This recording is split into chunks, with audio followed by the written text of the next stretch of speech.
हरे कृष्णा। तो आज के लीला पुरुषोत्तम कृष्ण इस किताब के अध्ययन में पधारे सभी भक्तों का हम हार्दिक स्वागत करते हैं। और हमारे हमेशा की जैसे प्रणाली रही है, तो हम प्रार्थना से शुरुआत करेंगे। ओम अज्ञानतिमिरान्धस्य ज्ञानाञ्जनशलाकया चक्षुरुन्मिलितं येन तस्मै श्रीगुरवे नमः। श्रीचैतन्यमनोभीष्टं स्थापितं येन भूतले स्वयं रूप कदा मह्यं ददाति स्वपदान्तिकम्। वन्देऽहं श्रीगुरोः श्रीयुतपदकमलं श्रीगुरुन् वैष्णवांश्च श्रीरूपं साग्रजातां सहगण रघुनाथान्वितं तं सजीवम् साद्वैतं सावधूतं परिजनसहितं कृष्णचैतन्यदेवं श्रीराधा कृष्णपादान् सहगण ललिता श्रीविशाखान्वितांश्च नमां विष्णुपादाय कृष्णप्रेष्ठाय भूतले श्रीमते भक्तिवेदान्त स्वामिन्ति नामिने। नमस्ते सारस्वते देवे गौरवाणी प्रचारिणे निर्विशेष शून्यवादी पाश्चात्यदेशतारिणे। हे कृष्ण करुणा सिंधो दीनबंधो जगत्पते गोपेश गोपिका कांत राधा कांत नमोस्तुते। तप्त कांचन गौरांगी राधे वृंदावनेश्वरी वृषभानुसुते देवी प्रणमामि हरिप्रिये। वाञ्छाकल्पतरुभ्यश्च कृपा सिन्धुभ्यैव च पतितानां पावनेभ्यो वैष्णवेभ्यो नमो नमः। जय श्री कृष्ण चैतन्य प्रभो नित्यानंद श्री अद्वैत गदाधर श्रीवासादि गौरभक्तवृंद। हरे कृष्णा कृष्णा कृष्णा हरे हरे, हरे राम राम राम हरे हरे। हरे कृष्णा। तो सभी आज के कक्षा में पधारे हुए भक्तों का स्वागत और धन्यवाद कि आप आज यहाँ उपस्थित रहे। तो आज के और मे भी अगले टाइम की, क्योंकि पता नहीं कि आज की कक्षा में हम सब जो भी लीलाएं हैं वो समापन कर पाएंगे या नहीं।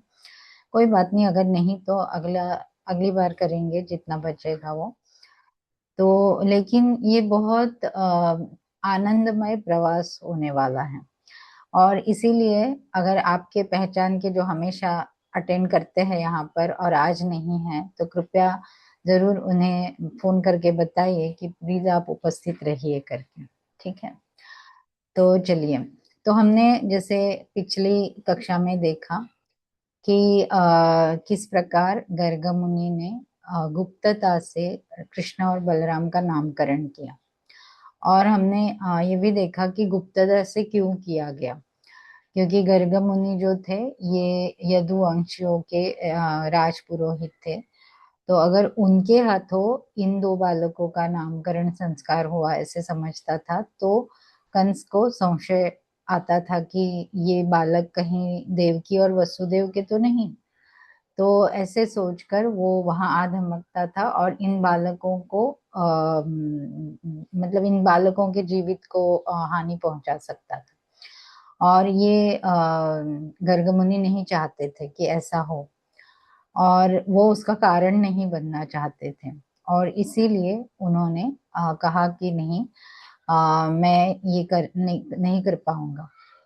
लेकिन नंद महाराज की बहुत इच्छा थी कि ऐसे विद्वान ब्राह्मण के हाथों ही मेरे दो पुत्रों का जो है मतलब उनका तो नहीं, दूसरा बलराम जी, लेकिन उनके गाइडेंस में बढ़ रहा था, तो इनके दोनों के नामकरण उनके हाथों में। तो इसलिए फिर उन्होंने तरकीब निकाली, नंद महाराज ने, कि कोई बात नहीं, इसको तो तब समझेगा ना जब ढोल नगाड़े बजेंगे, बड़ा उत्सव होगा, और तभी तो खबर जाएगी। अगर ऐसा कुछ उत्सव होगा नहीं तो थोड़ी ना खबर पड़े, उसको समझने वाली है।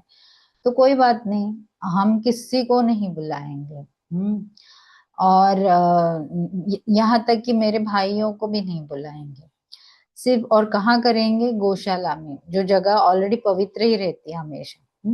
तो वहां पर हम करेंगे, और किसी को भी बुलाएंगे नहीं। वहां जो गो काम काज करते रहते हैं या गायों की सेवा करते रहते हैं, उनको भी बाहर निकाल देंगे, कोई नहीं रहेगा।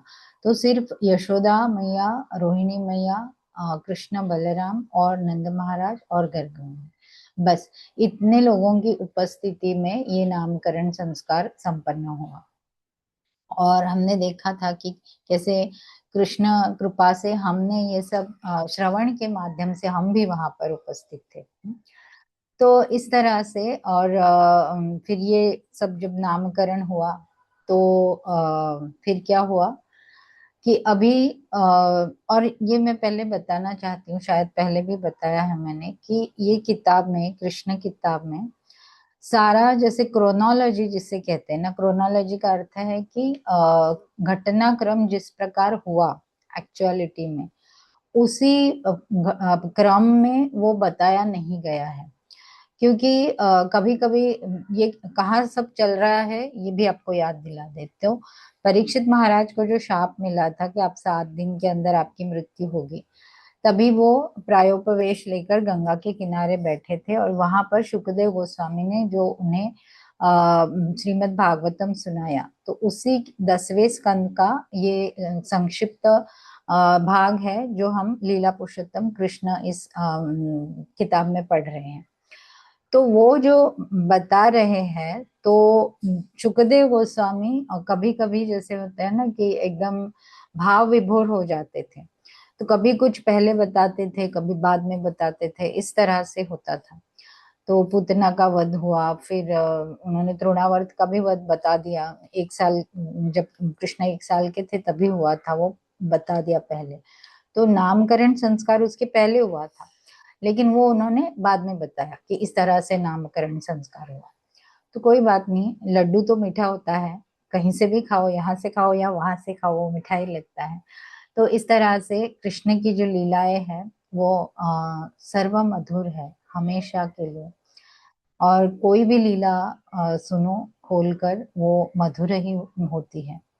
लेकिन आज जो हम सुनेंगे वो मधुराति मधुर है।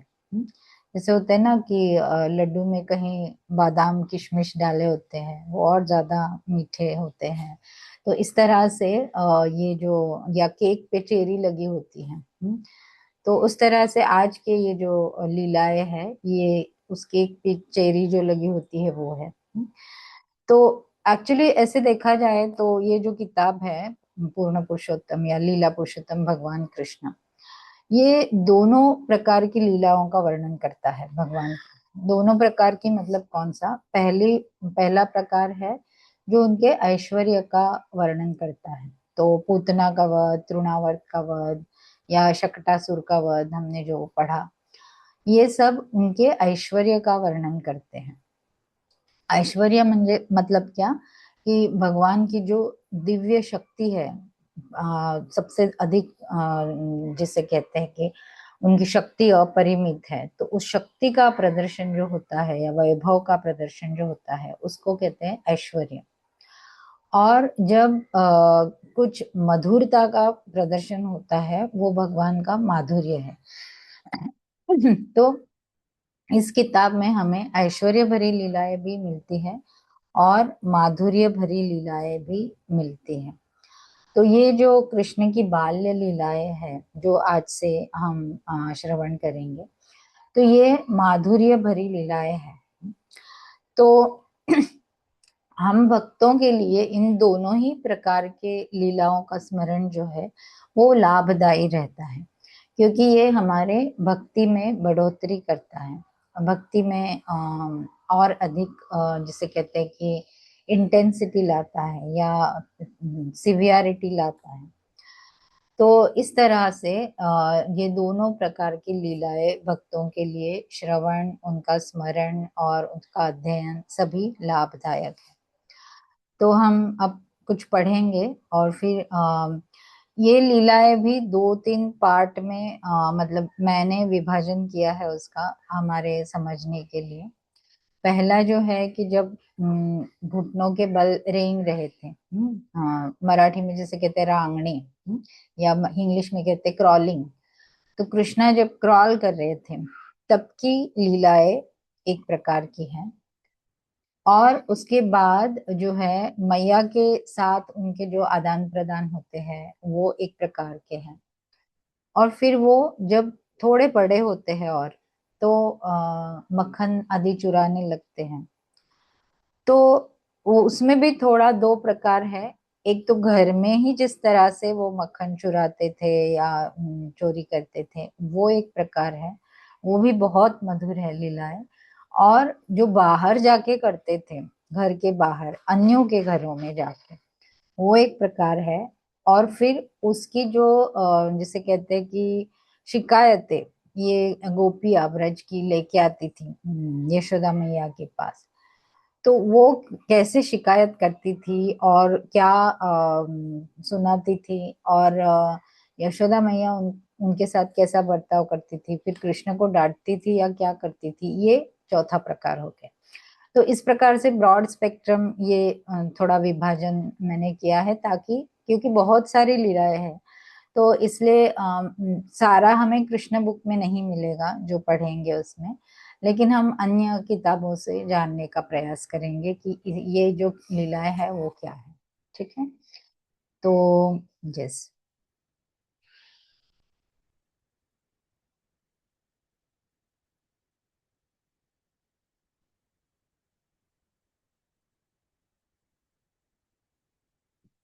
तो आशा करते हैं आपको स्क्रीन पर दिखाई दे रहा होगा।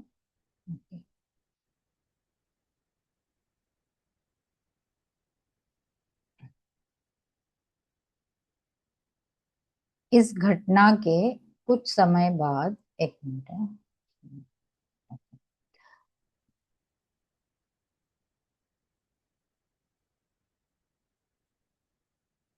इस घटना से कुछ समय बाद, मतलब कौन सी घटना से, जब नामकरण संपन्न हुआ उसके कुछ समय बाद बलराम तथा श्री कृष्ण दोनों ही हाथों और घुटनों के बल सरकने लगे। इस प्रकार चलते हुए वे अपनी माताओं को प्रसन्न करते रहते। उनकी कमर पर तथा पैरों में बंधी घंटिकाएं रुंझुन बजती और वे मनोहारी ढंग से इधर उधर घूमते। कभी कभी वे सामान्य बच्चों के भांति दूसरे बच्चों से डरकर अपनी रक्षा के लिए अपनी अपनी माताओं के पास दौड़े चले जाते। कभी वृंदावन की मिट्टी में रेंगने के कारण उनके शरीर मिट्टी से लथपथ जाते। वास्तव में उनकी माताओं द्वारा उनके शरीर पर केसर और चंदन का लेप मला होता था, किंतु मिट्टी में घुटनों के बल चलने के कारण उनके शरीरों पर मिट्टी लग जाती।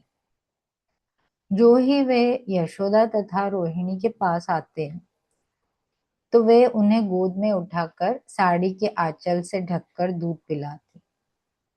जब वे पयपान करते रहते तो माताएं उनकी दंतुलियां देखती रहती। अपने पुत्रों को बढ़ता देखकर उनकी प्रसन्नता बढ़ जाती। कभी कभी नटखट बालक गौशाला तक चले जाते और बछड़ों की पूंछ पकड़कर खड़े हो जाते। इससे बछड़े विचलित होकर इधर उधर दौड़ने लगते थे और बच्चे मिट्टी तथा गोबर के ऊपर गिर जाते। इस कौतूहल को देखने के लिए यशोदा तथा रोहिणी अपने पड़ोसियों को यानी गोपियों को बुला लेती। ये गोपियां श्री कृष्ण की लीलाएं देखकर दिव्य आनंद में लीन हो जाती और प्रसन्नतावश वे जोर जोर से हंसने लगती। श्री कृष्ण तथा बलराम दोनों ही इतने चंचल थे कि यशोदा तथा रोहिणी अपने अपने गृह कार्य में व्यस्त रहते हुए उन्हें गायों, बैलों, बंदरों, जल, अग्नि तथा पशुओं से बचाने का प्रयत्न करती रहती। अपने बालकों की सुरक्षा के लिए सदैव उत्सुक रहने तथा गृह कार्य में व्यस्त रहने के कारण वे शांति पूर्वक रह भी न पाती थी। अल्पकाल में श्री कृष्ण तथा बलराम दोनों ही उठकर खड़े होने लगे और अपने पैरों से कुछ कुछ चलने लगे। जब वे दोनों चलने लगे तो उनके हमजोली उनके साथ हो लेते और वे सब मिलकर गोपियों को तथा विशेष रूप से यशोदा तथा रोहिणी को परमानंद प्रदान करते। तो यहाँ तक हम देख रहे हैं कि ये सब जो लीलाएं हैं ये जब कृष्ण और बलराम रेंग रहे थे अभी तभी की लीलाएं हैं।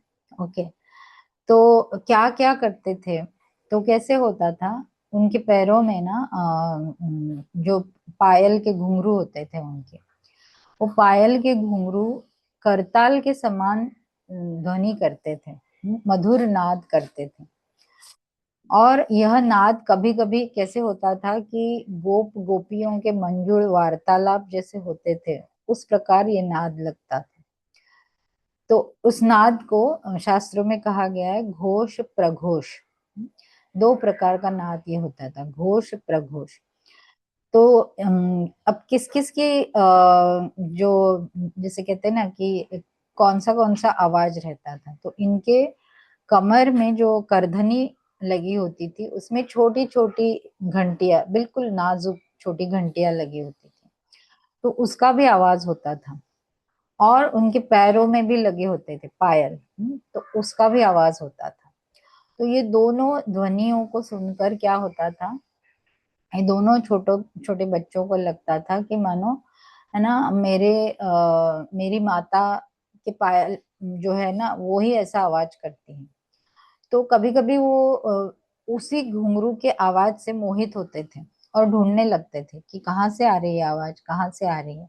असल में तो उनके ही घुंघरुओं से आ रही होती है पर उनको पता नहीं चलता। तो उनको लगता था कि शायद मेरी माँ के पायल की घुंघरू की आवाज है। तो फिर क्या होता था, वो ऐसा सोचकर किसी गोपी के पीछे जाकर उनकी साड़ी पकड़ लेते थे कि हाँ मैंने पकड़ लिया, ये मेरी माता है ऐसे करके।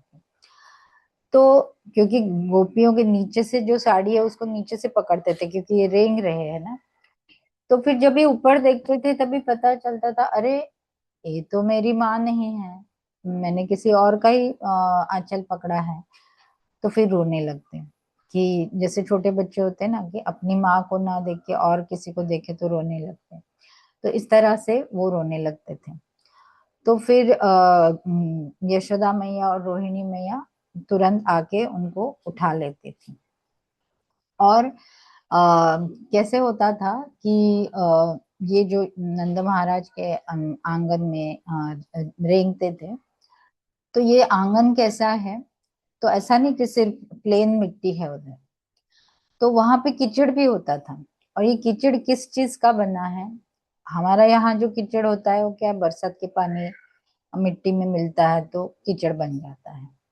लेकिन ये कीचड़, इतनी जो गायें थी नंद महाराज की 9 लाख गायें थी, तो उनके गोमूत्र और उनके दूध से ये कीचड़ बना होता था और गोबर भी पड़ा होता था। तो ये जब भी बच्चे रेंगते थे उसमें, तो फिर क्या होता था, बच्चों को तो समझता नहीं है ना, छोटे बच्चों को, तो ये कीचड़ से, गोबर में से, सभी में से जाके उसमें से ही रेंगते थे ऐसे जाके। तो फिर क्या होता था कि सारे गोबर का लेप, वो कीचड़ का लेप इनकी शरीर में लग जाता था। तो ऐसा वर्णन है आनंद वृंदावन चंपू में कि जैसे सौंदर्य प्रसाधन होते ना, हम लोग सौंदर्य प्रसाद, सब माताएं स्पेशली ज्यादा, कि क्रीम लगाओ, पाउडर लगाओ और क्या लगाओ, तो ये जो सौंदर्य प्रसाधन क्या करते हैं कि व्यक्ति का सौंदर्य बढ़ाते हैं, कोट अनकोट। तो वैसे ही ये जो धूली और कीचड़ का लेप लगता था कृष्ण बलराम के शरीर पे, तो उनका सौंदर्य और वर्धित करता था। जैसे हमने पढ़ा, आपने देखा, ऐसे तो माँ यशोदा और रोहिणी ने उनको केसर और चंदन का लेप लगाया होता था, तो बहुत सुगंधित लेप होता है, केसर भी है उसमें, चंदन भी है। तो इस लेप के ऊपर ये गोबर और कीचड़ का लेप चढ़ जाता था। तो ऐसे कहा जाता है कि जैसे अगर कोई सुंदर गहना है, वो कोई कुरूप व्यक्ति पहने, तो उतना उसमें जैसे कहते हैं ना, वो कॉम्बिनेशन ठीक नहीं है।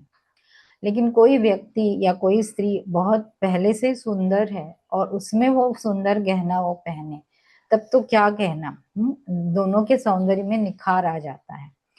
तो ऐसे ही जैसे सुंदर गहना सुंदर व्यक्ति पर अच्छा लगता है, वैसे ही ये जो धूल मिट्टी और वृंदावन की दूध से बने कीचड़ और गोमूत्र से बने कीचड़ का लेप, ये दोनों जो साक्षात परम सुंदर है, उन बालकों पर, कृष्ण और बलराम पर ये लेप इस तरह से सुंदर लगता था।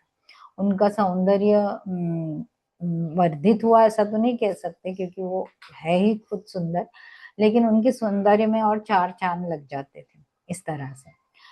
तो फिर ये एक ब्राह्मण ने एक श्लोक लिखा है, बहुत सुंदर, प्रभुपाद बताते हैं, श्रीमद् भागवतम में आता है कि श्रुतिम अपरे स्मृतिम इतरे भारतम अन्ये भजन्तु भवभीतः अहम इह नंदे वंदे यस्याल विंदे परम ब्रह्म। तो जिसका क्या अर्थ है कि भले लोग श्रुतियां पढ़ते हैं, स्मृतियां पढ़ते हैं, अन्य अन्य प्रकार के शास्त्र पढ़ते हैं और अनेक अनेक प्रकार के तपस्याएं करते हैं, लेकिन मैं तो सिर्फ, ये ब्राह्मण कह रहा है, मैं तो सिर्फ उन नंद महाराज को प्रणाम करता हूँ, या मैं तो सिर्फ उनका पूजन करता हूँ, नंद महाराज का। क्यों? क्योंकि उनके आंगन में साक्षात परब्रह्म भगवान रेंगने की लीला करते हैं। तो कितना सुंदर है ना। तो इस तरह से ये जो ब्राह्मण ने कहा है, वो अगर हम ऐसा 2 मिनट के लिए इस पे मेडिटेट करें, इस पर ध्यान करें कि क्या कह रहे हैं, कि सच में जो अनंत कोटि ब्रह्मांडों के नायक है, वो जिनके आंगन में रेंग रहे हैं, उन नंद महाराज की महती क्या कहे। तो ऐसे नंद महाराज की मैं पूजन करता हूँ, ऐसे ये ब्राह्मण कह रहा है। तो ऐसे शास्त्र कहते हैं कि जब कोई कृष्ण लीला का, और विशेष रूप से ऐसी जो बाल्य लीलाएं हैं भगवान की, उनके स्मरण या चिंतन में लीन रहता है या मग्न रहता है, तो वास्तविक रूप में वो कैवल्य में लीन है। फिर उसको योगियों जैसे ध्यान लगाने की आवश्यकता नहीं है, क्योंकि वो लीन किसमें है, वो कैवल्य में पहले से ही लीन है, जब भगवान का इस तरह से स्मरण करता है।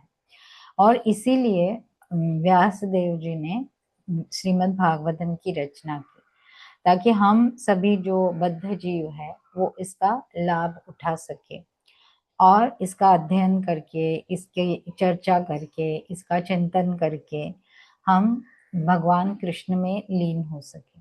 नहीं तो सोचो, अगर सुखदेव गोस्वामी तो भागवतम सुना के चले गए, परीक्षित महाराज सुनकर भगवत धाम चले गए, लेकिन इन लीलाओं को अगर लिखते नहीं थे व्यासदेव, तो हमें कैसे पता चलता था, हम इसका आनंद कैसे लेते थे।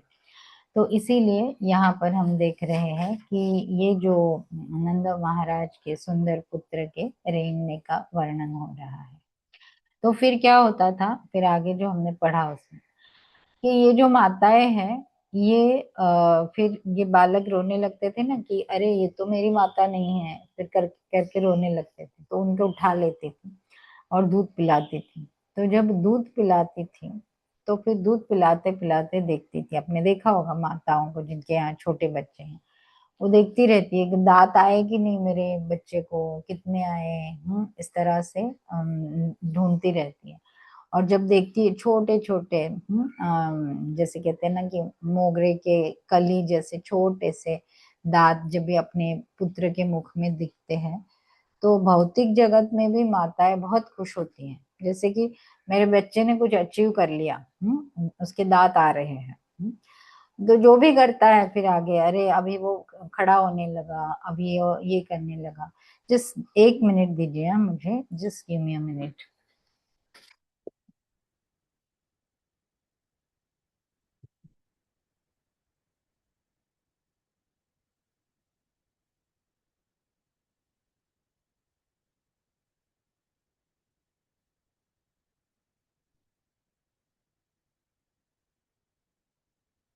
हरे कृष्णा, सॉरी।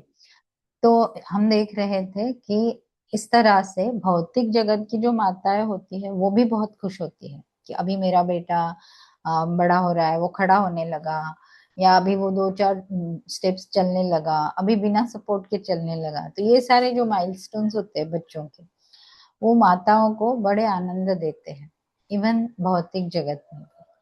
तो यहाँ तो हम आध्यात्मिक जगत की बात कर रहे हैं, और वो सुप्रीम बालक, जो नंद महाराज का बालक या यशोदा का बालक बन के लीलाएं कर रहा है। तो आप सिर्फ हम अंदाजा ही लगा सकते हैं कि ऐसे बालकों की लीलाएं कितनी आनंद देती होंगी। तो यशोदा मैया भी ऐसे देखा करती थी कि ओ मेरे पुत्र के दांत आ रहे हैं, और वो देख के उनका दिव्य आनंद बढ़ता रहता था। तो जैसे जैसे कृष्ण और बलराम बड़े होने लगे, तो फिर क्या होने लगा कि इनका सौंदर्य भी बढ़ने लगा। और भगवान का तो नाम ही है कृष्ण, मतलब क्या, जो सबको आकर्षित करते हैं। तो ऐसे ये जो कृष्ण है वो और अधिक आकर्षित करने लगे वृंदावन के सभी जो गोप गोपिया और वृंदावन वासी हैं उनको। तो फिर क्या होने लगा कि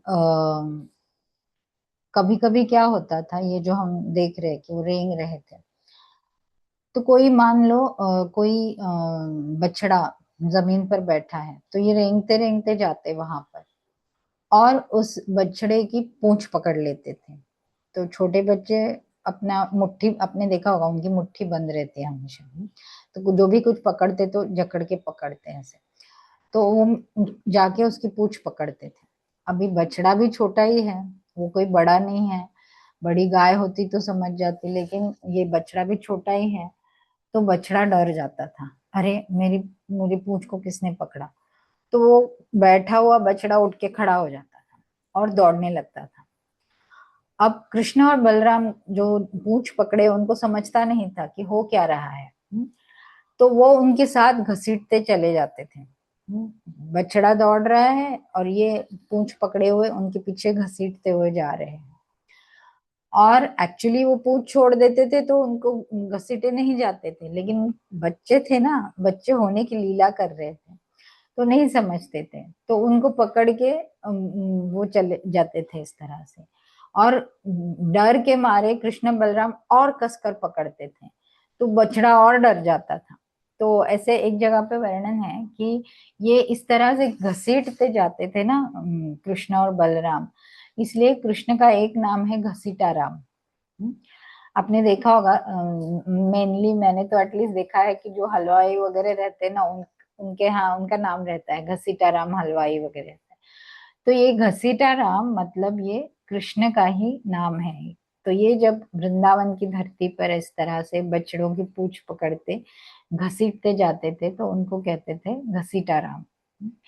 तो ये घसीटते हुए जा रहे थे ऐसे। तो फिर गोपियां जब देखती थी तो फिर क्या करती थी, आके उनको उठा लेती थी, उनके हाथ से बछड़े की पूंछ छुड़ा देती थी, और फिर उनको कहती थी कि अरे हंसकर कहती थी, मतलब मजाक में, कि ये बछड़ा तो अभी दूध पीता बछड़ा है, छोटा सा, लेकिन तुम तो कृष्ण बलराम इससे भी कमजोर हो। देखो ये आपको घसीट के लेके जाता है। तो इस तरह से मजाक में ये हंसी मजाक वृंदावन की धरती पर इस तरह से चलते रहता था। और फिर क्या होता था, जैसे आपको पता है कि बच्चों को चाकू छुरी ये सब चीजें बहुत अच्छी लगती है, जब भी हाथ में मिलती है तो उससे खेलने में उनको बड़ा आनंद आता है। तो कृष्ण और बलराम भी बहुत नटखट थे, हमने पढ़ा भी। तो क्या करते थे, तो वो श्रृंगी, श्रृंगी मतलब क्या, जो जो बैल जिनके श्रृंग होते हैं उसको बोलते हैं श्रृंगी। तो ये श्रृंगी के साथ खेलना उनको अच्छा लगता था। या दंष्ट्री, दंष्ट्री मतलब क्या, जिसके तीक्ष्ण दांत होते हैं, तो ऐसे कौन होता है, कुत्ता। तो ये कुत्तों के साथ भी खेलने चले जाते थे, कुत्तों के साथ उनको अच्छा लगता था। और जो है कभी चाकू छुरी या किसी पंछी जिसकी तीक्ष्ण नाखून है या कुछ, उनके साथ खेलने चले जाते थे। तो यशोदा मैया और रोहिणी मैया कॉन्स्टेंटली ऑन वॉच रहना पड़ता था उनको। जैसे हम देखते थे ना, घर में छोटा बच्चा होता है तो कंटिन्यूअसली वॉच में तो रहना ही पड़ता है। अन्यथा क्या होता है कि ये जो जो जिसको कहते हैं ना कि ऐसे तीक्ष्ण चीजें या ऐसे जानवर जो है ये हानि पहुंचा सकते हैं बच्चों को। तो इसलिए यशोदा मैया और रोहिणी मैया अपना घर का काम काज छोड़ के कंटिन्यूअसली ये इस पर वॉच रखती थी कि कहीं कुछ प्रॉब्लम तो नहीं हो रहा, मेरे बच्चों को कोई तकलीफ तो नहीं आ रही है, इस प्रकार से। तो अब क्या हुआ, और थोड़े बड़े होने लगे कृष्ण और बलराम। तो एक दिन की बात है, ये बात हमने कृष्णा बुक में नहीं पढ़ी है, लेकिन आनंद वृंदावन चौपाई में बताया गया है ये बात। तो क्या बताते हैं कि थोड़े से जब बड़े हुए कृष्णा, तब एक दिन वो कक्ष में, ये जिसे कहते हैं ना मक्खन का मटका था, और सामने लगा जो खंबा था, अभी नंद महाराज के आंगन के खंबे भी रत्न जड़ित थे। तो उसमें एक बड़ा सा रत्न लगा हुआ था खंबे में, और उसमें कृष्ण अपना प्रतिबिंब देख रहे थे। ठीक है। अब ये प्रतिबिंब से कृष्ण बात कर रहे हैं। क्या बात कर रहे हैं, ओ आपने देख लिया ना मुझे मक्खन खाते वक्त, श्श्श, किसी को बताना नहीं है हाँ? ऐसा करते हैं। मैं आपको भी थोड़ा सा मक्खन दे दूंगा। हम्म तो लेकिन मैया को बताना नहीं, मैं मक्खन खा रहा था। तो क्योंकि वो प्रतिबिंब था, तो वो भी ऐसे करता था। तो कृष्ण को लगता था ये मान नहीं रहा है। मेरी जो उसके साथ मांडवली चल रही है वो बराबर नहीं हो रही है। तो कहता था अच्छा ठीक है, मैं ना आपको इसमें से आधा मक्खन आपका और आधा मेरा, लेकिन मैया को बताना नहीं। इस तरह से बोलते हैं। और इसमें और आनंद की बात है कि मैया छुप के ये सब देख रही है, क्या चल रहा है करके। और फिर जब नहीं मान रहा था बालक वो सामने का प्रतिबिंब, तो फिर कृष्ण क्रोध में आए कि तू मेरी बात नहीं मानेगा, कंप्लेंट करेगा मेरी मैया से। तो तभी फिर मैया हंस के उनके सामने आती थी। तो फिर मैया को कहते थे, मैया मैया देखो ये जो है ना लड़का जो घर में घुस आया है, ये आपका मक्खन चुराने की कोशिश कर रहा है। और ये मैंने उसको कहा कि ऐसा नहीं करना चाहिए, आप मैया से मांग के खाओ, लेकिन सुनता नहीं है, मेरे पे क्रोध करता है। ये बड़ा नटखट है, इसको आप दंड दो। तो फिर मैया हंसने लगती थी कि जैसे मैं कुछ जानती नहीं क्या कह रहे थे आप इतने टाइम से। तो इस तरह से बहुत मधुर ये मक्खन चोरी की लीलाएं करने लगे। तो बाद में क्या हुआ, एक दिन की बात है कि इसी तरह से घर में मक्खन का मटका लेकर बैठे कृष्ण, और उसमें हाथ डुबो डुबो के खा रहे हैं। और थोड़े समय में मैया आ गई। तो अब जब मैया आ गई तो फिर जो ये कहते हैं ना कि कृष्ण तो क्या कहने लगे, अब कोई बहाना चाहिए ना, तो क्या कहने लगे, मैया असल में क्या हुआ पता है, ये जो आपने मेरे हाथ में जो माणिक के कंगन डाले हैं ना, रूबी मतलब माणिक मतलब लाल जो रत्न होता है, तो आपने मेरे हाथ में ये माणिक के कंगन जो डाले हैं ना, उसमें इससे इतनी प्रभा आती है, इतना प्रकाश आता है कि उससे मेरे हाथ जलने लगे थे। और क्या करूं फिर, ये ना जलन हो रही थी हाथों में, तो इसलिए ना मैं मक्खन में डाल के हाथ को ठंडा कर रहा था। और उसमें ऐसे ऐसे करते करते थोड़ा सा मक्खन मुंह में भी लग गया।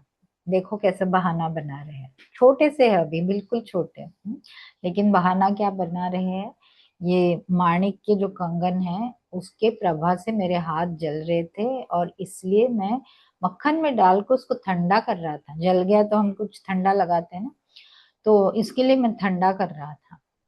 तो फिर मैया कहती है अच्छा, ओके ओके ठीक है। फिर मैया ने उनको गोद में लिया और कहा कि ठीक है, लाओ चलो मैं आपके ये कंगन उतार देती हूँ, आपको बहुत परेशान कर रहे हैं ना, तो मैं उतार देती हूँ। तो इस तरह से ये बातें होती थी। फिर और एक दिन की बात है, ये हम थोड़ा सा पढ़ के मैं आपको बताती हूँ आनंद वृंदावन चंपू से। ये प्रसंग जो है ये बहुत सुंदर रीत से वर्णन किया है आ, कवि कर्णपुर ने। तो या तो क्या हुआ, पूर्णिमा की रात थी, और सुखद किरणें आंगन में, चंद्र की किरणें आंगन में फैली थी। यशोदा मैया अपनी अन्य कुछ गोपी सहेलियों के साथ अपने अपने बच्चों को लेकर बैठे थे आंगन में, और कृष्ण खेल रहे थे। तो जैसे होते हैं ना कि अभी अभी खड़े रहने लगे हैं जो बालक, तो मैया को अपनी अपनी माताओं को पकड़ के बच्चे खड़े होते हैं। तो भौतिक जगत में भी ऐसा होता है, आध्यात्मिक जगत में वैसा होता है, इसलिए भौतिक जगत में भी होता है। तो कृष्णा ऐसे रेंगते हुए आए और मैया की पीठ को पकड़ के खड़े हो गए। और फिर उन्होंने क्या किया, मैया ने तो जैसे ब्रज की स्त्रियां घूंघट निकालती हैं, तो ऐसे घूंघट था उनका, तो उन्होंने वो पल्लू खींच कर नीचे कर दिया। और उनकी जो चोटी थी मैया की, तो वो चोटी खोल दी, और उनकी पीठ पर थपथपा रहे थे, और फिर रोने लगे। तो यशोदा देख रही थी कि क्या चल रहा है इनका। तो फिर उन्होंने क्या किया, उनको कहा कि अपनी एक सहेली को कहा कि ठीक है, इसको थोड़ा ना चुप करा दो, कृष्ण को रो रहा है ना, चुप करा दो, ऐसे आंख से ही बताया। तो वो गोपी आई उठकर और उन्होंने कृष्ण को उठा लिया और कहा, ओ लाला क्या हुआ, तुम्हें क्यों रो रहे हो, तुम्हें क्या चाहिए, किस लिए रो रहे हो, तुम्हें खीरा दे दूं। तो कृष्ण कहे, नहीं नहीं, मुझे नहीं चाहिए खीरा। ओ खीरा नहीं चाहिए, ठीक है, फिर क्यों रो रहे हो, आपको क्या चाहिए, मैं आपको दही दे दूं थोड़ा। तो बोले कि नहीं नहीं नहीं, मुझे दही नहीं चाहिए। ओके, दही भी नहीं चाहिए, ओके, फिर आपको क्या चाहिए, पनीर दे दूं थोड़ा, पनीर खाओगे। तो कृष्ण बोले, नहीं नहीं नहीं, मुझे पनीर नहीं चाहिए। अच्छा ये भी नहीं चाहिए, फिर आप क्यों रो रहे हैं लाला, आपको क्या चाहिए, वो गोपी पूछ रही थी।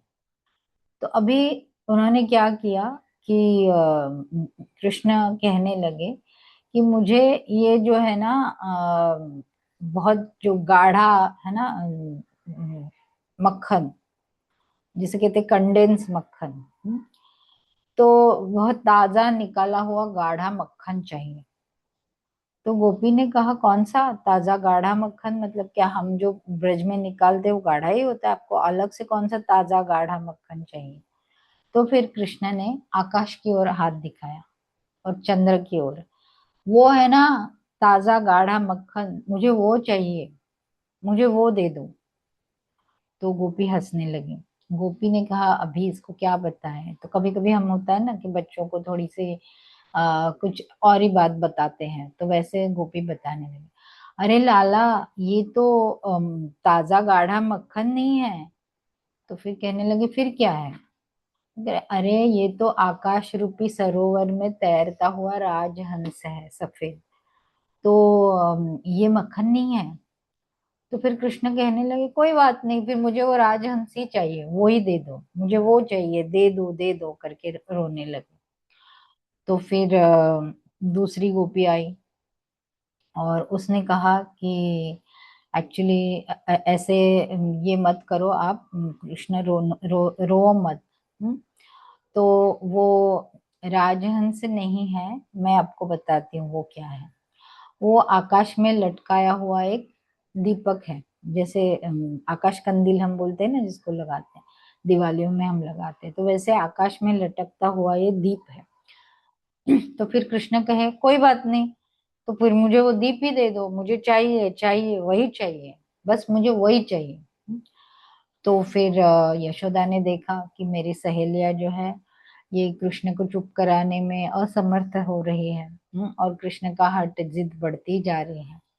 तो फिर उन्होंने क्या किया कि वो आई उठकर और उन्होंने कृष्ण को अपनी गोद में बिठाया और फिर उनसे प्यार से बात करने लगी कि देखो लाला, वास्तव में एक्चुअली ना ये गोपियों को पता नहीं है, कुछ कुछ बातें आपसे कर रहे हैं। हाँ, ये ताजा गाढ़ा मक्खन ही है, लेकिन इसे कोई नहीं खा सकता। तो कृष्ण कह रहे हैं क्यों क्यों नहीं खा सकता? क्योंकि ठीक से देखो लाला, उस पर वो जो ताजा गाढ़ा मक्खन है ना, उसमें काले काले दाग है, देख रहे हो आप? देखो, ठीक से देखो। तो ये काले दाग क्या है? ये मक्खन विषैला है, ये विष है जो उसके ऊपर लगा हुआ है थोड़ा थोड़ा, इसलिए कोई इसे खा नहीं सकता है। तो अब कृष्ण तो छोटे थे, तो वो कह रहे हैं कि तो जहर क्या होता है माँ? मैया, जहर क्या होता है? तो फिर कहने लगे कि अब मैया ने देखा कि हाँ, इसकी जिद थोड़ी सी कम हो गई है, अब ये कुछ बात सुनने के मूड में है, तो चलो इसको थोड़ा और बताते हैं। तो फिर क्या कहा कि मेरे प्यारे बेटे, ध्यान से सुनो मैं आपको क्या कह रही हूँ। तो क्षीर सागर नामक दूध का एक महासागर है, यशोदा मैया बता रही है कृष्ण को। और तो कृष्ण ने कहने लगा और मैया ने कहा कि क्षीर सागर से निकला है ये मक्खन जो आप देख रहे हो ऊपर। तो फिर कृष्ण ने कहा मैया, क्षीर सागर क्या होता है? तो मैया ने कहा वो दूध का बड़ा समुंदर होता है। तो अब कृष्ण छोटे हैं, मतलब छोटे होने का लीला कर रहे हैं। तो उन्होंने क्या प्रश्न पूछा कि अच्छा, दूध का सागर, मैया कितनी सारी गायें मिलकर दूध का सागर बनाती हैं? दूध का सागर बनने के लिए तो बहुत सारी गायों का दूध लगता होगा, नहीं? तो फिर मैया ने कहा नहीं लाला, ये कोई गायों के दूध से बना हुआ सागर नहीं है। तो फिर कृष्ण कहने लगे नहीं, फिर मैया तुम तो झूठ बोल रही हो, दूध तो गाय से आता है, तो बिना गाय के दूध का सागर कैसे बनेगा? तो फिर कृष्ण कहने लगे, सॉरी, यशोदा मैया कहने लगी कि वो भगवान, जिन्होंने गाय को दूध बनाने की शक्ति दी है, जिनकी शक्ति के कारण गाय दूध दे सकती है, उन्होंने वो सागर को बनाया है। तो उधर उनके लिए गाय की जरूरत नहीं है लाला। तो फिर वो कहने लगी कि वे भगवान जो है ना लाला, वो सृष्टि के कारण है। और वो अचल और सर्वव्यापी है ये भगवान। तो हालांकि वो हर जगह पर मौजूद है, लेकिन सभी को दिखाई नहीं देते। तो फिर कृष्ण ने कहा अच्छा मैया, क्या आप ये सब मुझे सच कह रही हो? क्या ये सच है जो आप बता रही हो? तो मैया ने कहा हाँ लाला, मैं तुम्हें और कुछ बताती हूँ। फिर क्या कहने लगी कि बहुत पहले, बहुत पहले देवता और असुरों में कुछ युद्ध हुआ था, और उसके बाद उन्होंने ये दूध के सागर का मंथन किया, मंदार पर्वत की मथनी बनाई, और ये दूध के सागर का उन्होंने मंथन किया। तो कृष्ण कहने लगे, अच्छा, सागर का मंथन, तो ये कैसे होता है मैया? मतलब गोपियां जैसे मैं देखता हूँ ना ब्रज में सब जगह गोपियां मथती रहती हैं, डेरे में दही रहता है उसको, क्या वैसे ही मंथन किया इन्होंने? तो यशोदा मैया कहने लगी, हाँ लाला, बिल्कुल वैसे ही। तो इन्होंने सागर का मंथन किया, और फिर ये जब मंथन कर रहे थे तब उससे कालकूट नाम का विष निकला। तो फिर से नन्हे कृष्ण सोच में पड़ गए, मैया, दूध का मंथन करके विष कैसे निकलेगा? है ना, सोचने की बात है कि दूध का मक्खन, सॉरी, दूध का मंथन करके तो मक्खन निकलता है, ये विष कैसे निकला इसमें से मैया? तो विष तो सांपों में, सर्पों में वगैरह होता है ना, या बिच्छुओं में होता है, ये दूध के सागर से कैसे जहर निकला? तो फिर मैया ने बताया कि नहीं, वो जो जहर निकला था ना, तो महादेव जी ने उसको पी लिया, सारे जहर को। और थोड़े से जो महादेव पीते वक्त नीचे जो गिर गया ना, वो ये सब सरीसृपों ने पी लिया, इसलिए सांप हम जो देखते हैं वो विषैले होते हैं। तो फिर कृष्ण ने कहा, हाँ माँ, यह बात तो सच है, वास्तव में सच है।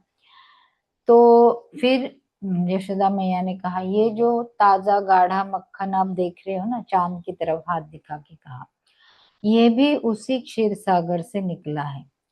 लेकिन इस पर ये जो विषैले दाग लग रहे हैं, इसके कारण इसे खाने की कोशिश मत करना लाला। तो ये सब जो बातें, इतनी बड़ी स्टोरी बताई यशोदा मैया ने समुद्र मंथन की, तो उससे क्या हो गया कि ये सुनते सुनते, जैसे होता है ना, हम भी बच्चों को कहानी सुनाते हैं तो सुनते सुनते उनको नींद आ जाती है। तो ये सुनते सुनते जो है ये बच्चों, कृष्ण को नींद आ रही, और वो सो गया। तो फिर यशोदा मैया ने क्या किया, बहुत सुसज्जित एक सुनहरे बिस्तर पर उनको आराम से लिटा दिया। और फिर दूसरे दिन सुबह क्या हुआ, थाली में, सोने की थाली में यशोदा मैया मक्खन, दही, पनीर, दूध सब लेके आई कृष्ण को, कृष्ण के लिए। और रोज सुबह आती थी कि जैसे हम जानते हैं ना कि जागो मोहन प्यारे, तो उठो उठो करके लाला को उठाने आई, और सब लेके ही आई कि रात को मेरे बच्चे ने ठीक से खाया नहीं, तो कृष्ण को जगा करके, देखो लाला, अब उठ जाओ, तुम थके होंगे, देखो तुमने कल कुछ ठीक से खाया नहीं, इसलिए कमजोर हो गए होंगे, तो अभी उठो और देखो मैंने आपके लिए क्या क्या लाया है, ग्रहण करो। तो कृष्ण उठ गए, और फिर उन्होंने उन्होंने कहा कि यशोदा मैया ने सुगंधित जल से उनका मुख प्रक्षालन किया, उनका मुंह धोया थोड़ा, और फिर ये सब उनको दिया कि चलो अभी ये आप खाओ करके। तो फिर कृष्ण ने कहा कि कल रात आपने मुझसे झूठ बोला, हम्म? जो भी बड़ी स्टोरी आपने बताई ना, वो सब आपने झूठ बोला, और ऐसे सब बता के मुझे सुला दिया आपने, इसलिए तो मैं कुछ खा नहीं पाया, और मेरा पेट खाली रह गया, देखो अभी मैं कितना कमजोर महसूस कर रहा हूँ। तो एक्चुअली रात में उठ के मक्खन खा लिया है, ये यशोदा मैया को पता है। तो फिर यशोदा मैया कहने लगी, अच्छा, इसलिए आप कमजोर महसूस कर रहे हो, लेकिन कृष्णा, अगर तुम सो रहे थे तो फिर मक्खन किसने चुराया? जो घर में घट भर के रखा था वो किसने चुराया? तो इस तरह से ये सुनने में बहुत मधुर लीलाएं लगती है। तो मैया और कृष्ण के बीच में ऐसे कई सारी लीलाएं या वार्ताएं होती रहती थी, और ये यशोदा मैया के हृदय को आनंद देती थी, और हम श्रवण करने वालों के भी हृदय को आनंद देती है ये लीलाएं। तो जब फिर मैं आपको कह रही थी थोड़े समय पहले कि ये कृष्ण बलराम जाके किसी बैल का सिंग पकड़ने की कोशिश करते थे, या कुत्ते के मुंह में हाथ डालने की कोशिश करते थे, तो इस तरह से ये सब चीजें जो होती थी, तो इससे यशोदा मैया हमेशा भयभीत रहती थी। एक तो आए दिन कुछ ना कुछ राक्षस वगैरह आते हैं, वो तो है ही। और वो जब नहीं आते तभी ये बच्चे ऐसी शरारतें करते रहते हैं, तो कब इनको क्या हो जाए कुछ पता नहीं चलेगा। इसलिए यशोदा मैया हमेशा चिंतित रहती थी। और अ, जिसको कहते हैं कि हम इंग्लिश में एंजाइटी।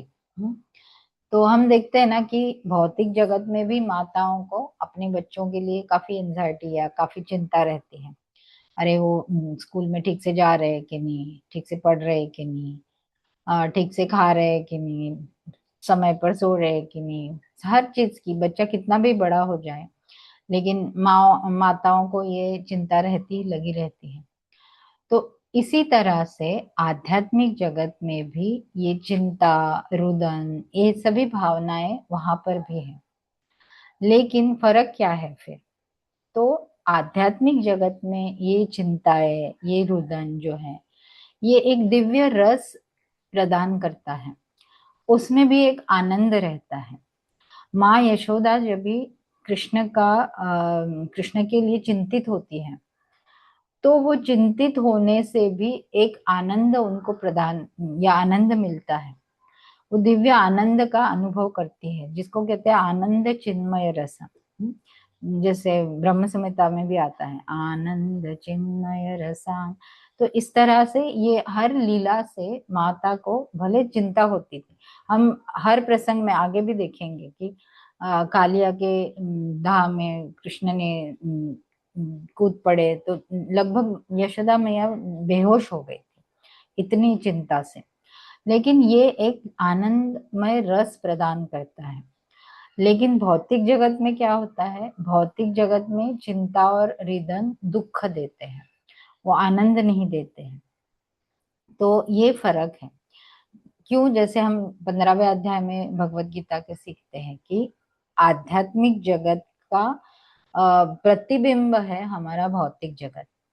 और इसीलिए भौतिक जगत में हम जो भी देखते हैं वो उधर पहले से मौजूद है। आध्यात्मिक जगत में उधर है, इसलिए इधर है। क्यों? इधर ये जगत उसका प्रतिबिंब है, तो इसीलिए वो सभी भावनाएं उधर पहले ही है। लेकिन वहां जो वो भावनाएं हैं वो आनंद प्रदान करती हैं। लेकिन यहाँ की जो भावनाएं हैं वो आनंद नहीं प्रदान करती है, वो दुख देती है। तो इस तरह से अब तक हमने क्या क्या देखा? तो हमने देखा कि कृष्ण बलराम जब छोटे थे, रेंगने की लीला कर रहे थे, तब क्या क्या होता था, इसका हमने इसकी चर्चा की। और फिर घर के घर में जब वो मक्खन चुराते थे, तब क्या होता था, इसकी चर्चा की।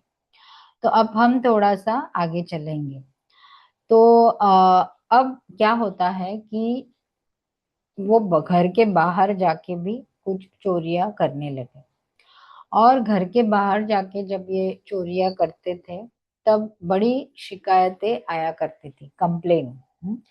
तो जैसे होता है ना, क्या बोलते हैं, हमारा पीटीएम होता है स्कूलों में, पेरेंट्स टीचर मीटिंग। तो फिर कभी कभी जो बच्चे बहुत शरारती रहते हैं, तो शिक्षक बताते हैं कि आपका बच्चा बहुत शरारती है, ऐसे उसने ये शरारत करता है, इसको इस तरह से तकलीफ दी, उसको उस तरह से तकलीफ दी, वगैरह वगैरह। ऐसा पूरा जिसके कहते हैं ना, मराठी में कहते हैं पाढ़ा वाचतात। तो ये इस तरह से पूरा सुनाती है फिर शिक्षक कि आपका बच्चा ऐसा है, इतने परेशान करता है सबको। तो ऐसे यशोदा मैया को आए दिन ये पीटीएम सहनी पड़ती थी। क्योंकि गोपियां आती थी और कई सारी कंप्लेंट्स लेके आती थी। जैसे अपने वो गाना सुना होगा फेमस, बड़ा नटखट है रे कृष्ण कन्हैया, का करे यशोदा मैया। तो ये जो नटखट कृष्ण था, कृष्ण है, उनकी लीलाएं जो है, उसके कारण रोज यशोदा मैया को कुछ न कुछ शिकायतों का सामना करना पड़ता था। उनका कंप्लेंट बॉक्स पूरा भरा हुआ रहता था। तो अब क्या करने लगे ये, जब औरों के घर में माखन चोरी करते थे। थोड़ा ही एक आध हम लीला इसकी सुनेंगे अभी, क्योंकि सारा बहुत कुछ है इसमें, तो बचा जितना है हम अगले समय अगले कक्षा में करेंगे। अभी जन्माष्टमी भी आ ही रही है, तो ये एक अच्छा जिसे कहते हैं ना कि हमारे ध्यान के लिए एक अच्छा विषय होता है कि कृष्ण की ये बाल लीलाएं हम स्मरण करें। तो जब हम जप करते हैं सुबह उठ के, रात को कुछ सुनते हैं ना, तो सुबह उठ के जब हम जप करते हैं तो हमारे स्मरण में वो चीजें आती हैं। और कई बार मतलब, हाँ, मैंने इस स्पेशली कृष्णा बुक के कक्षा के लिए हमने उसकी चित्र या पीपीटी आपको नहीं बता रहे हैं। उसका एक कारण है, क्योंकि चित्र देखते हैं ना तो हम उसी में हम खो जाते हैं। लेकिन जब हम इस तरह से श्रवण करते हैं तब हमारे मन पटल में उसका चित्र अपने आप बनने लगता है, और वो ज्यादा महत्वपूर्ण है। तो इसलिए हम जब हम इसका श्रवण करते हैं तब हमारा चित्त मन के पटल पर ये चित्र पहले ही रेखांकित करने लगता है।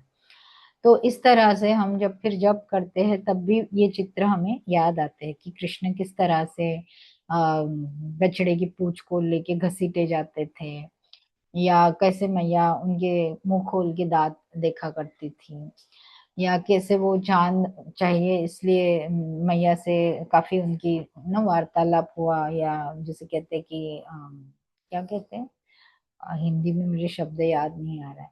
एनीवेज, तो हम देखते हैं कि आगे अभी क्या हुआ। 10 मिनट है, उसमें हम थोड़ा सा और चलेंगे। तो ये जब भी चोरी करने जाते थे, तो आपको तो पता है कि ब्रज का प्रसिद्ध चोर, ब्रजे प्रसिद्धम नवनीत चोरम। तो ये ब्रज का प्रसिद्ध चोर है। और क्या चुराता है ये? नवनीत चुराता है, यानी मक्खन चुराता है। और क्या चुराता है? तो अब ये हम आगे देखेंगे, और क्या क्या चुराता है, वो क्या क्या करता था औरों के घरों में जाके। तो ये सभी जो चीज है, तो पूरी टोली जाती थी, गैंग। कृष्ण, बलराम, उनके सब गोप सखा सब मिलके जाते थे। लेकिन मेन रोल किसका होता था, मुख्य पार्ट किसका होता था? कृष्ण का होता था, अन्य किसी का नहीं होता था। तो अब ये जो घूमने लगे तो फिर क्या हुआ कि बाकी सब लोग उनकी सहायता करते थे, सपोर्टिंग रोल। और मेन रोल किसका रहता था? मेन रोल कृष्ण का रहता था। सारा प्लान आउट करना, या डायरेक्शन देना, ये सब कृष्ण करते थे। एग्जीक्यूशन में बाकी लोग मदद करते थे। तो अब क्या होने लगा कि ये शिकायतें तो आती थी, लेकिन ये शिकायतें सुनने में भी मैया को बड़ा आनंद आता था। और कभी कभी ये जो गोपियां थी ना, ये कहती थी कि ये अपना इतना चंचल बालक है, उसको उसके ऊपर आप नियंत्रण नहीं कर रहे हैं यशोदा। तो ये आती थी यशोदा को डांटने, जैसे कोई बड़ी बुजुर्ग गोपियां होती थी ना, वो यशोदा को डांटने आती थी कि मैं यशोदा, तुम्हारा अपने लाला पर बिल्कुल नियंत्रण नहीं है। देखो कितना चंचल हो गया है और कितना उधम मचा रहा है, तुम बिल्कुल उसको नियंत्रण में नहीं रखती हो। इस तरह से कंप्लेंट करने आती थी एक्चुअली। लेकिन ये शिकायत के बहाने यशोदा मैया को बहुत सारा आनंद प्रदान करती थी। तो एक्चुअली ये भी बात समझने जैसी, क्योंकि जैसे हम ये सारी लीलाएं सुनेंगे तो किसी के मन में ये प्रश्न आ सकता है कि इतना उधम मचाते थे कृष्ण, तो ये कैसे भगवान है?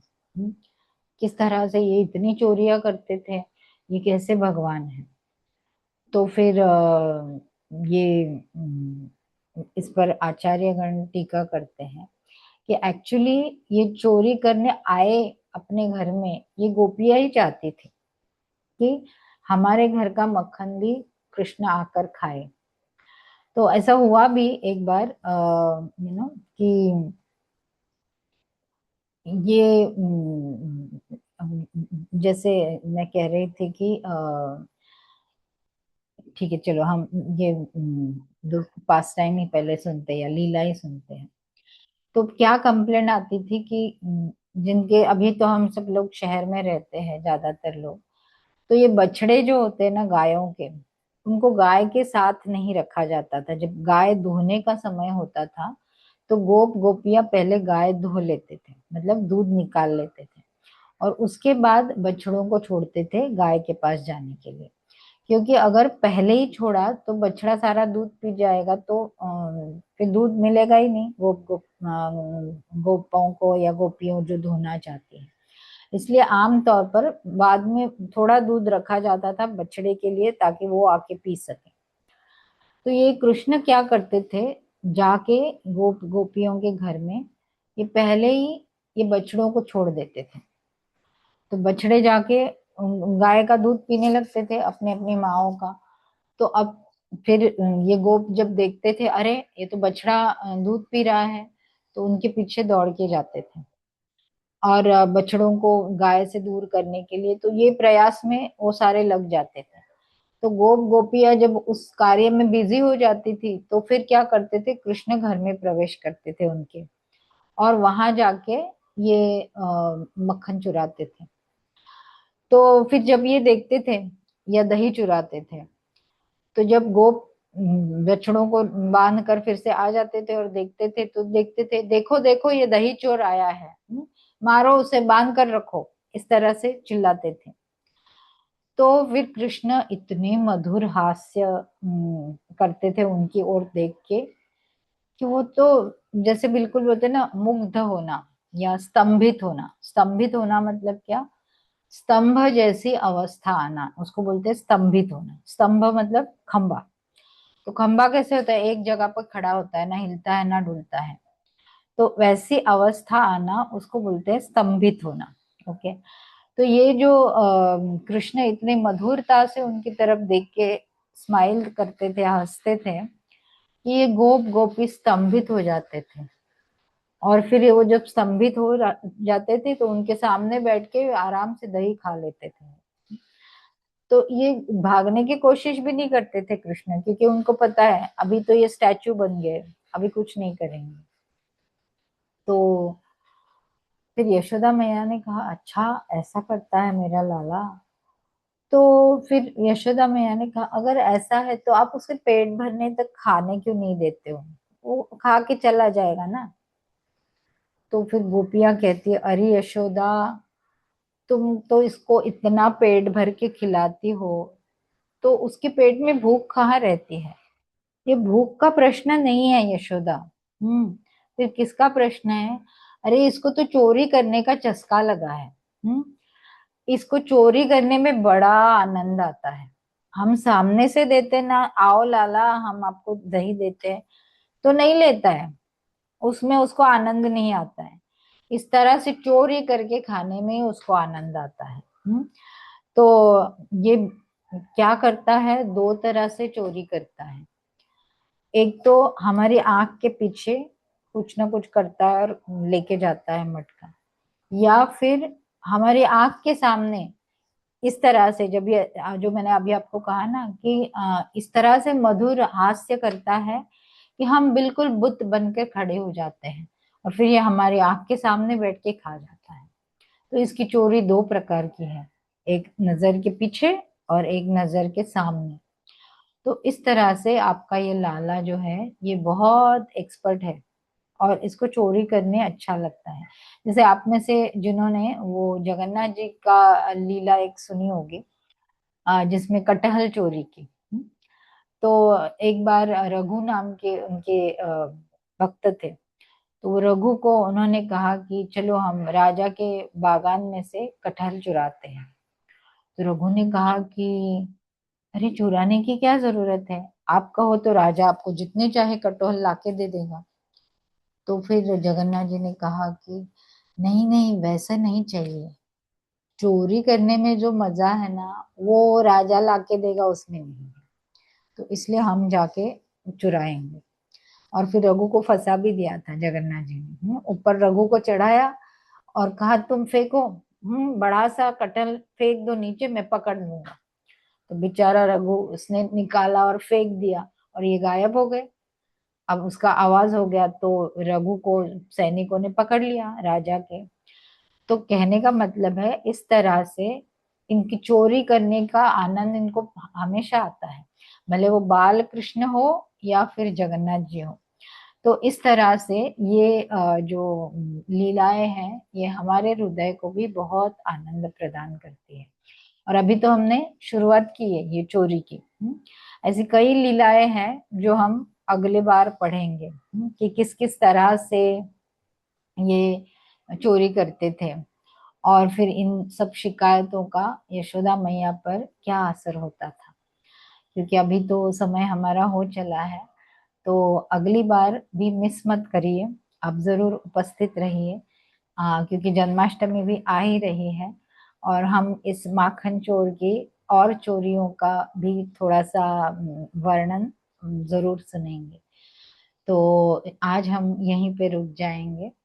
ये सारी जो यादें हैं हमने आज जो सुना कृष्ण की लीलाएं, इसे संजोगते हुए मन में संजोगते हुए हम आज की निद्रा के लिए जाएंगे। क्या लिखा है माता जी, can you please extend till 10? नहीं भाई, 10 तक नहीं ये कर सकते, क्योंकि भक्तों को भी अन्य कार्य होते हैं और हमें भी कार्य है कुछ। तो 10 तक नहीं एक्सटेंड कर सकते, आज तो संभव नहीं है, क्षमा चाहते हैं। तो ये सब अगला कक्षा है ना, अगला बुधवार को। तो जैसे होता है ना कि आप जैसे मिठाई की दुकान में जाते हो और वो क्या कहता है कि देखो देखो, ये देखो, चख के देखो, ऐसा कहता है। तो आप थोड़ा सा चखते हो, ये देखो गुलकंद पेड़ा है, चख के देखो। तो जब ये चखते हो तो फिर आपको थोड़ा सा स्वाद आने पर फिर और हैंकरिंग बढ़ता है, नहीं मैं तो यही लूंगा, बहुत अच्छा है। उसी तरह से आज हमने कुछ सुना है, थोड़ा सा चखा है, तो ये पूरे हफ्ते भर के लिए हमारा हैंकरिंग बढ़ाएगा। I give me more, give me मोर, मैं और अधिक सुनना चाहता हूँ। तो इस तरह से let us remain in that state for 1 week, because this will be a great Janmashtami meditation.